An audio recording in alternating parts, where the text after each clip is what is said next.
ഞാൻ രണ്ടും ഉണ്ട് ഇതില്.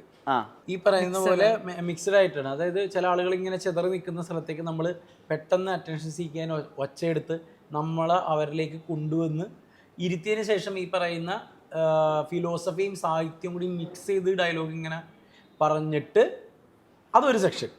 ഇനി അല്ലാതെ ഒരു യോഗ അല്ലെങ്കിൽ ഒരു കാം, നമ്മളുടെ ഉള്ളിലേക്ക് ഈ പറയുന്ന അവനവനിലേക്ക് നമ്മൾ ചുരുങ്ങുന്ന സമയം എന്നൊക്കെ പറയുന്ന ലൈറ്റ് ആയിട്ടുള്ള വേർഷനും ഈ പടത്തിലുണ്ട്. ഇപ്പൊ എന്നെ സംബന്ധിച്ചിടത്തോളം ഇവിടെ സത്യം പറഞ്ഞാൽ നല്ല പാടായിരുന്നു. ഞാൻ ആദ്യമായിട്ടാണ് കാണാപ്പാട ഡയലോഗ് പഠിക്കുന്നത്. എനിക്ക് പ്രോംപ്റ്റിങ് അറിഞ്ഞൂടാ, പറ്റൂലെന്നല്ല അറിഞ്ഞൂടാ. ഒരു ഡയലോഗ് ഒരാൾ അവിടെ നിന്ന് പറഞ്ഞു കഴിയുമ്പോൾ എനിക്ക് കോൺസെൻട്രേഷൻ തെറ്റിപ്പോകും. അപ്പൊ ഇത് കാണാപ്പാടം പഠിച്ച് പറയല് വലിയ പാടായിരുന്നു എന്നെ സംബന്ധിച്ചിടത്തോളം. അപ്പോഴാണ് നമ്മുടെ വലിയ വലിയ നടന്മാരെയൊക്കെ ഞാനിങ്ങനെ ഓർത്ത് തൊഴുത് കാലിൽ തൊട്ട് വളർന്നിയത്.